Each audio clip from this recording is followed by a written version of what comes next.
The Evolution of Music, 1750 to 1820. As we said in part 1 of this series, there are 6 main periods of music. We have already covered the first 3, medieval, Renaissance, and Baroque. This video will cover the 4th period of music, the classical music period of 1750 to 1820.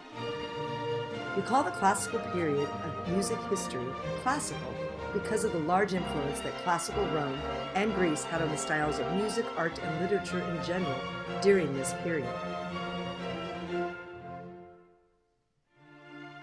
The artists, musicians, and architects wanted to get away from the strange opulence of the Baroque period and move to emulate the clean, uncluttered style of classical Greece.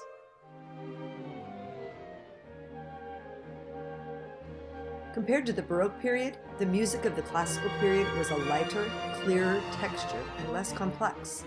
Although music was still being composed for the church and the court, the new view was that music should be written for the enjoyment and entertainment of the common person.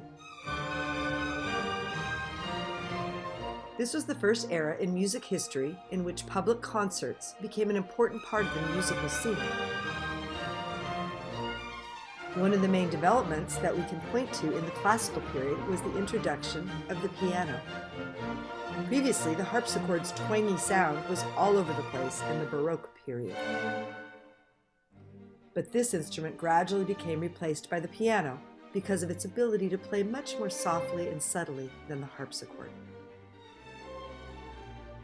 During the classical period, middle-class music lovers were now able to afford music lessons and instruments of their own.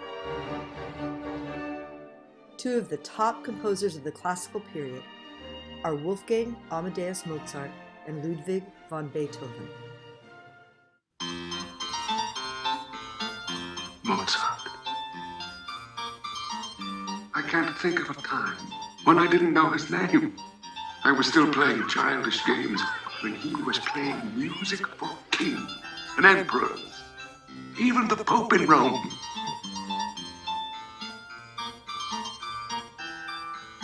I admit I was jealous when I heard the tales they told about him. He was 11 when he wrote his first opera.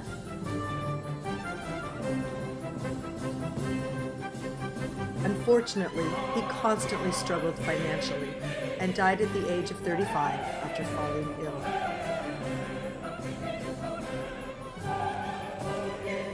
He was a Roman Catholic, and some of his greatest works were religious in nature.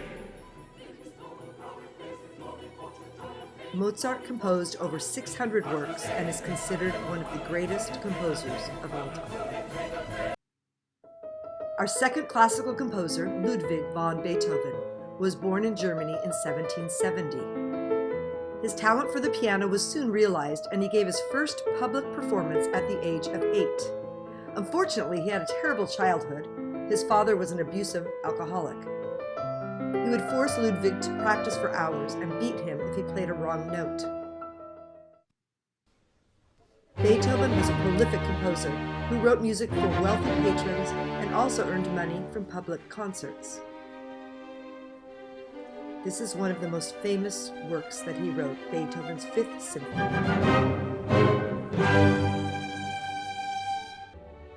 Beethoven's library consists of 722 works written over 45 years.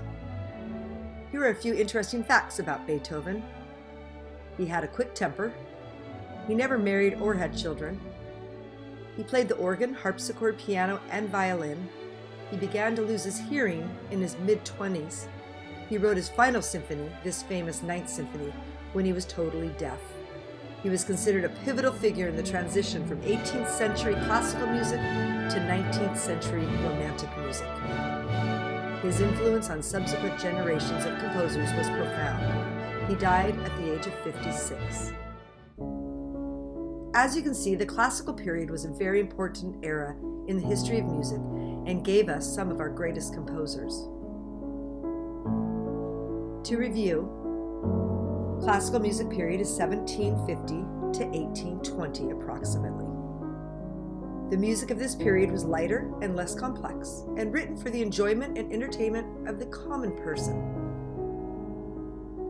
The piano was introduced and gradually took the place of the harpsichord.